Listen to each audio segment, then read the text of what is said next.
The Vanishing Workday, Chapter 1. I was in London when I first heard about Sam's ghost. God knows I didn't have time to be following a ghost tale, no matter how intriguing it might sound. My tiny flat was filled to the rafters with books and notebooks full of research I'd gathered but not organized. They needed my attention desperately. The looming piles of research I hadn't yet begun to plow through were even more daunting. A forest of post-it notes covered every flat surface. But I couldn't stop thinking about Sam. Focus, Jessie girl, I commanded myself with my sternest inner voice. Focus. It didn't help. On the surface, Sam's ghost seemed to be a variant of the vanishing hitchhiker motif. You've heard it. Maybe somebody told it to you at an office party, or a pub, or around a campfire. Campfires are the best for stories. Anyway, a friend of a friend swears it's true. That's how urban legends work, you know. Someone picks up a hitcher on a dark and stormy night, only to have the passenger disappear before they reach the destination. When the driver asks around, he finds that the hitcher's description matches that of a daughter or a bride or a girlfriend who died years before. It's almost always a woman, except for Sam. More, the details of Sam's story didn't seem to vary from report to report the way they should, not even subtly. Only the dates and location changed. Well, the point where the story began changed. The ending did not. It's like the folk process hadn't touched it at all, and the tale was apparently at least 60 years old. That just shouldn't be. No, more than that. It couldn't be. No, no, no. I was approaching the lip of a rabbit hole again. I didn't have time. I was scheduled to go to Paris for research in just a few days. It was all arranged. If I came back with new data from the French libraries before I had managed to sort what I'd already done, I'd have no hope.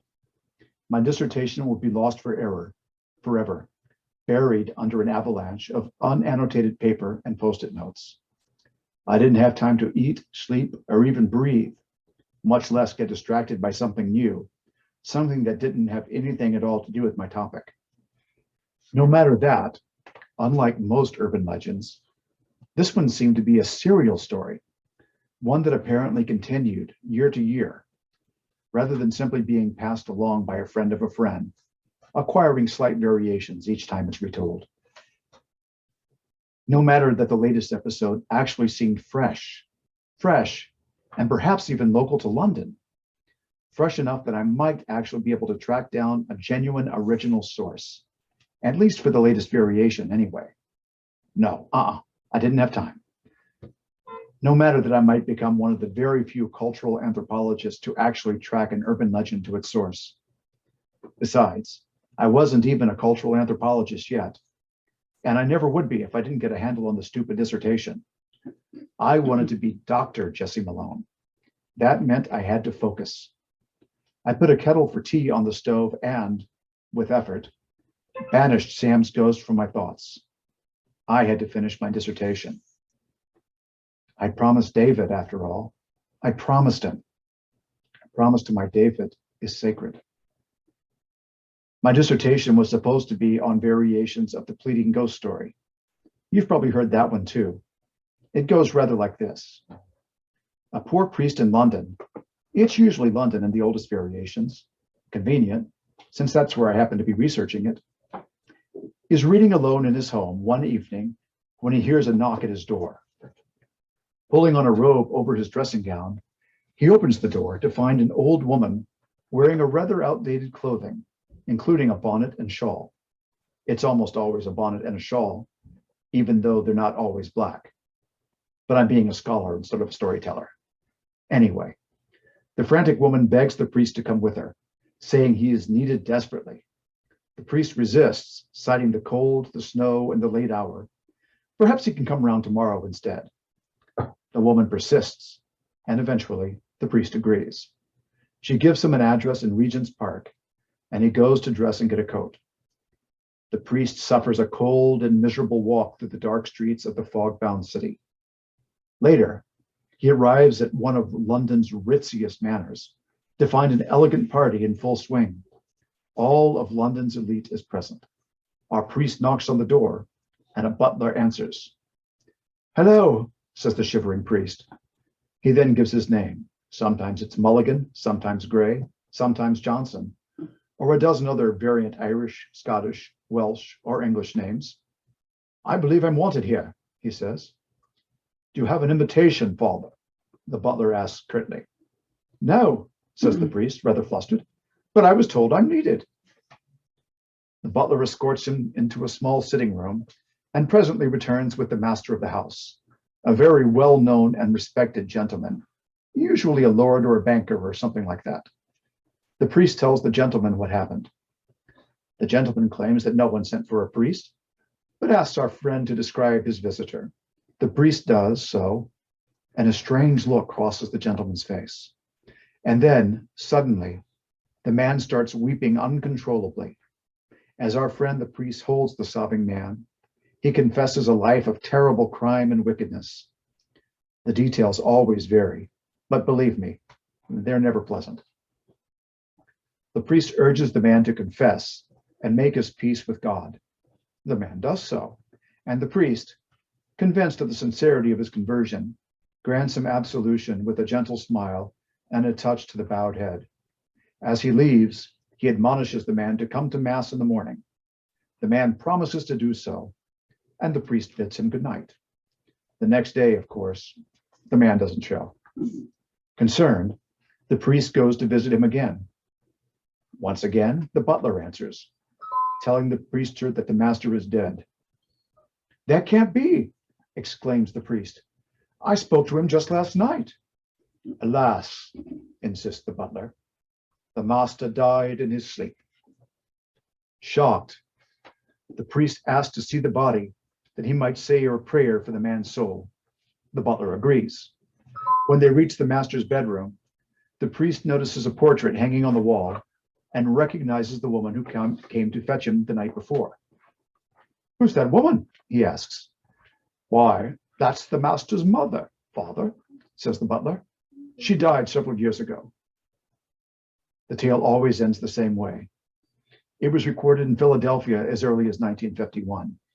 Two different sources there claim to have heard it in London from an acquaintance of the priest himself, a friend of a friend. Of course, both sources gave conflicting details and locations in the city. I found variations of the pleading ghost story all over the world, but for the most part, the trails all seem to lead back to London. I say seem because some of the variants were recorded in Paris at about the same time. Here in London, I'd found sources dating back to the 1800s. Some may be even older, but, well, again, with the post-it notes and piles of research I hadn't plowed through yet. I plan to start the next phase of my research in Paris at the first of the next week. My hope was to pin down a single origin for the tale. I truly wanted to be one of the few to find and identify an actual original source. That might not prove possible, of course, but it wouldn't be for a lack of sources. Seriously, I had piles of material to read through. I'd spent the morning at the British Library going through archived newspapers and magazines, and I'd spent the balance of the day tracking down old journals and diaries. Now, the fruits of my labor waited in tall, intimidating piles, bushels upon bushels of them, demanding my attention. I yawned. The tea kettle whistled, startling me with its appropriately ghostly wail, but I turned it off without bothering to pour myself a cup. I couldn't face the thought of reading, or worse, trying to organize my notes and resources into something more or less manageable. I yawned again, more prodigiously. It would all still be there tomorrow, still waiting for me. For better or for worse, the workday had vanished, leaving me even further behind. I washed off my makeup, brushed my teeth, and went to bed. I didn't let myself think about Sam's ghost as I lay in my cold bed in the darkness. If I wasn't going to work, I needed to sleep. "Go away, Sam," I said out loud. "Just take your pattern-breaking story and be gone. Leave me alone." I couldn't afford to be distracted by a new tale, no matter how much it intrigued me. I glanced at David's picture on the bedside table before I drifted off to sleep. Good night, my love, I said, just as I said every night before sleep took me. Miss you. I said that to him every night. Good night. I always said it. I always said that because I couldn't bring myself to say goodbye. Not to David. Not ever. That's the end of chapter 1.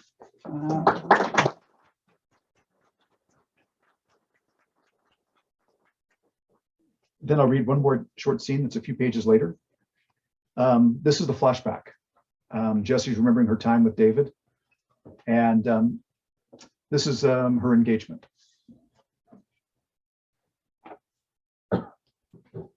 It was my second Christmas in England, my second with David. We'd been in Piccadilly Arcade in the very heart of central London that day. If you don't know it, you should, even though David always called it a touristy nightmare. It's a charming place, a sort of hybrid between an alley and a shopping mall that, at the time, I thought was just quintessentially English and a perfect place to buy gifts for all the family back home in the States. I remember standing by myself, huddled against the cold, with all my bags and bundles arranged carefully at my feet, cradling an almost empty cup of hot chocolate in my mittened hands and waiting more or less patiently for David. Don't believe anyone who tells you that men shop faster than women. How could they? We have more experience. He emerged from a shop at last, carrying a few tiny bags. His long woolen overcoat was unbuttoned and his scarf was undone, so everyone could see my handsome Englishman in the ugly Christmas sweater I'd bought him the year before. The wind mussed his sandy brown hair, which, as always, looked like it was just a week or two past due for a trim, and fogged his glasses. Dishevelment suited him. He looked absolutely delectable, if in a Tweety sort of way. I looked down at all the bags and raised my eyebrows. Gifts for all your girlfriends? David nodded and smiled his crooked smile. Yes, indeed. Every one of them. We started to walk together. I carefully arranged my most persuasive smile, the one I used to practice in the mirror when I was in middle school. Is one of them maybe for me? David rolled his eyes, but he couldn't hide his own smile. Perhaps. Let me see. Manx, it's not Christmas yet, is it? Life is uncertain, I pointed out. Live for the moment. Isn't that what you always say? I most certainly do not. No Englishman ever says that, nor anything of the sort. Well, you totally should. A little spontaneity would be good for you. I'll schedule some in then, soon as I'm back to my diary. How about now? What? And ruin Christmas? Jesse, you love Christmas. All the traditions and whatnot. I can love it just as much right now, I insisted stubbornly. No, you most certainly cannot. You shall wait for Christmas morning. The smile clearly hadn't worked, so I tried puppy dog eyes. Come on, one present, please. One? I added more than one extra syllable in the middle of the please. David laughed. Oh, all right, you. Bingo. Puppy dog eyes never fail. I love you. You'd better, David said. God, I can still hear his voice and that scrumptious accent. I can still smell his scent. Sweet wool and sandalwood aftershave, mingled with his own salty musk. Here. He stopped, shifted his burdens, and offered me one gift bag, the biggest of the bunch. I looked around and there, I spotted a cafe table where I could set my bundles down. I took the bag from David and peeked inside. I grinned. The bag held a rather impressive stack of DVDs. I didn't have to shift them too much to see that they were all Christmas movies. David, I love these. How'd you know? He shrugged in that awkward, adorable way of his. Well, I didn't really, did I? He smiled that crooked smile again. But I do know you love Christmas. And if I didn't, well, it certainly wouldn't be because you don't remind me enough, would it? Besides, I do. They're my favorites. I really wanted to share them with you. But if you've seen them, silly. I adore Christmas movies. I'd love to watch them with you. but we need to get Rudolph. It's there. Look, second from the bottom. I love you. You just better. I do. Anyway, one a night until Christmas. One a night, I agreed. Or maybe two, on some nights. David beamed. On some nights. I struggled to reassemble my many bags. Here, let me. David reached for two of my heavier bags. Good heavens. If these are for all your boyfriends, you must be seeing a whole football team. I batted my eyes. Why, sir, that's all in my past. Huh. We started walking again, darting around other shoppers and gazing into the shop windows as we passed. I caught David trying to sneak a peek into one of my bags. I would have slapped his hand, but I had the packages. So I turned my best glare on him, the one I'd learned from Mom. David chuckled, then turned his eyes back to the bags. So, all this is for me then? Ha, you'd like that. Of course I would. So who won the lottery then? Yeah, about that. See, well, that's something yeah, that's something I want to talk to you about. David stopped. That doesn't sound good. Suddenly, I found I couldn't meet his gaze, so I turned my attention to the bags and pretended to sort them again. All that about me loving Christmas? Yes. Well, what I really love is going home for Christmas. A little homesick, are we? Sometimes, a little, mostly at the holidays. We have all these traditions, see? Tree, midnight candlelight service, cocoa. See, they all mean a lot to me, David. Christmas is about going home, don't you think? That's pretty much what the word means to me. Christmas means home. Well, it sounds silly when you say it like that, but yeah, it does. I see. I took a deep breath. So, all the packages and stuff, all this, well, most of it. See, it's for my family, back home, for Christmas. Sorry, I lost my place. For my family, back home, in Alabama, in the States. I know where Alabama is, said David. Well, more or less.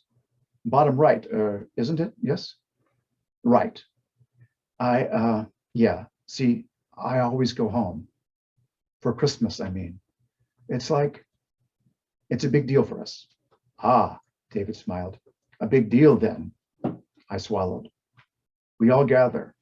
Mom, Dad, my brother, grandparents, aunts, uncles, many cousins. My, that is a big deal. Tree, stockings, the works. Another deep breath. Okay, here goes. Just say it, Jesse. Go on. Just say it. And, well, see, I was hoping you'd come with me. Of course I'll come with you. I looked up at last. He was still smiling, and my heart melted. No, it exploded. Melted and exploded, both of them at the same time, like the world's biggest snowball. It was rather a mess, really. You will? I will. I haven't even made my pitch yet. You had me at the many cousins bit. Say that when you've met them. You're sure you won't mind? Really? David set his bags down on the pavement and reached down to touch my cheek. I always loved it when he did that. Jesse, I really want to meet your family. I really do. And I most especially don't want to be apart. Not at Christmas. Oh? David reached down and found a bag, a small one. Here, you can open another present. Yay! I would have clapped my hands, but, well, the bundles. I looked around for another place to set them down again. Here, no, just here, give. David managed to take my bags while giving me one in exchange. He knelt and set the bags on the sidewalk while I opened the bag. Inside, I found a single lovely Christmas ornament. It looked antique or handmade, maybe both. It was made of blown glass, but etched with delicate patterns. like a snowflake made of crystal. It was elegant, beautiful, and utterly unique. On it, someone had hand-painted words in elegant gold leaf script. First married Christmas. I gasped, David. Well, I suppose it's really for next year, isn't it? I looked down to find David on one knee, smiling, surrounded by all our bags and packages, holding an open ring box. My eyes were wide as my hands went up to cover my mouth. I could already feel the tears sliding down my cheeks. Damn it. That was not at all how I'd wanted to say yes, because I am such an ugly crier. That's the